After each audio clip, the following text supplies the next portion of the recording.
O plenário do Supremo deve julgar hoje um recurso extraordinário que questiona a decisão do Tribunal de Justiça do Distrito Federal sobre projetos urbanísticos para a criação de condomínios fechados na capital do país. O Ministério Público do Distrito Federal contestou decisão judicial que julgou constitucional a Lei Complementar Distrital 710 de 2005 sobre projetos urbanísticos para condomínios fechados.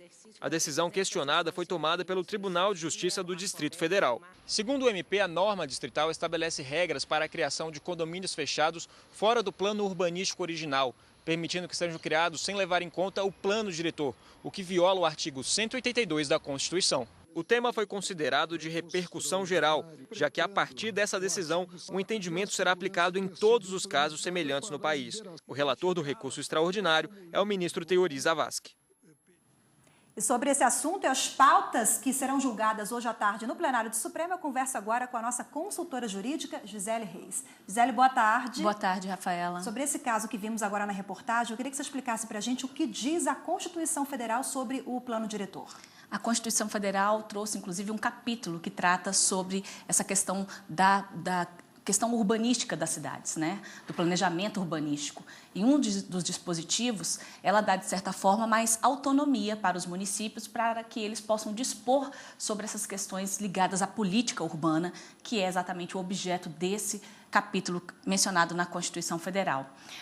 Dentre as disposições constantes na Constituição Federal, o próprio texto traz a obrigatoriedade do plano diretor para as cidades com mais de 20 mil habitantes. E qual é o objetivo desse plano diretor? É fazer com que aquela cidade, efetivamente, ela possa se desenvolver e até se expandir de uma maneira mais ordenada. Então, quando se faz esse estudo, é uma espécie de diagnóstico, levando-se em consideração tanto as deficiências quanto as potencialidades daquele município. Então, vai verificar ali aspectos econômicos, sociais e até mesmo questões ambientais que deverão ser levadas em consideração para se estabelecer diretrizes de expansão daquela cidade. E isso é o que compreende o plano diretor na forma do que está previsto na Constituição Federal. Agora, quais as sequelas, os impactos de um crescimento desordenado? Bom, são inúmeras e são graves. A gente pode ter, inclusive, problemas no que diz respeito ao saneamento básico, falta de infraestrutura e, consequentemente, isso pode gerar enchentes, doenças, proliferação de doenças no âmbito daquele município e até mesmo existe a possibilidade do próprio Estado não ter condições, do município não ter condições de suprir aquela região com saneamento básico, de suprir aquela região com abastecimento de água. Então, são diversas as sequelas. Outro fator que também pode vir a influenciar é o aumento de favelas e até mesmo refletir na criminalidade. Com certeza. Agora, o que fundamentou a decisão do Tribunal de Justiça do DF, Gisele? Para o Tribunal de Justiça do Distrito Federal, e essa decisão ela foi tomada por maioria, então eles julgaram a ação direta de inconstitucionalidade e eles julgaram a ação improcedente. Então, eles entenderam que a lei orgânica do Distrito Federal, ela não traz de forma taxativa um dispositivo que exclua a possibilidade desse tema ser tratado por outras espécies normativas. Então, de acordo com o que se argumenta neste recurso extraordinário, essa matéria só poderia ser tratada pelo PDOT ou pelo PDL. No entanto, de acordo com a decisão do Tribunal de Justiça local, essa matéria poderia ser tratada sim por uma lei complementar, não necessariamente por esses instrumentos mencionados no recurso extraordinário. Então, essa decisão foi tomada por maioria e o Tribunal de Justiça local entendeu exatamente isso, que esses temas poderiam ser tratados sim por uma lei complementar.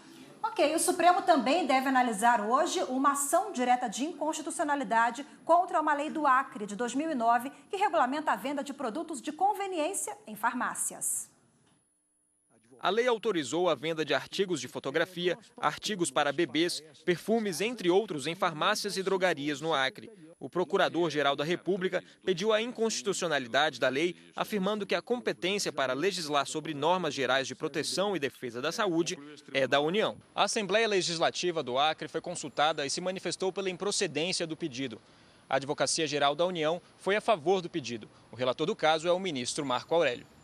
Agora, Gisele, sobre esse caso que vimos agora na reportagem do Dalai, existe alguma recomendação da Anvisa? Existe recomendação, existe uma resolução, na verdade, instruções normativas também a respeito do tema. Então, a Anvisa ela tem uma orientação no sentido de que qualquer produto estranho ao comércio farmacêutico, ele é vedado, ele é proibido no âmbito das farmácias. Então, existe essa preocupação da Anvisa no sentido de que, no ambiente da farmácia, naquelas dependências, só sejam efetivamente comercializados produtos ligados à saúde, a medicamentos, relacionados a drogas que são comercializadas dentro do comércio farmacêutico. Essa é uma preocupação da Anvisa. Agora, temos esse caso do Acre, né? Mas temos também outras ações de outros estados sobre essa temática? Na pauta de hoje, esta é a única ação direta de inconstitucionalidade que trata deste tema. No entanto, no Supremo Tribunal Federal, nós temos ao todo aí 10 ações diretas de inconstitucionalidade e também uma arguição de descumprimento de preceito fundamental, que também trata desse tema.